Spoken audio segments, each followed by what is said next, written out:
પોરબંદર જિલ્લાના બામરોલી ગામે ખોડિયાર માતાના મંદિરે આનંદ મેળો ભરાય છે। પેટલાદ તાલુકાના બામરોલી ગામમાં ખોડિયાર માતાનું મંદિર આવેલું છે।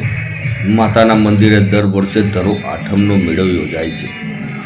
આજુબાજુના ગામના લોકો ખોડિયાર માતાના મંદિરે દર્શન કરવા આવે છે અને મેળાનો આનંદ માણે છે। આ મેળામાં આજુબાજુના ગામના લોકો પોતાના ધંધા તેમજ રોજગાર માટે અલગ અલગ દુકાનો લગાવે છે। ખાણીપીણી, કટલરી સામાન, રમકડાની દુકાન નીચે પાથાણા પાથરી ધંધો કરે છે। જે સાંજે 6 વાગ્યા માતાના મંદિરે મોટી સંખ્યામાં આજુબાજુના ગામના શ્રદ્ધાળુઓ અને આગેવાનો મળી સમૂહમાં આરતી ઉતારતા હોય છે।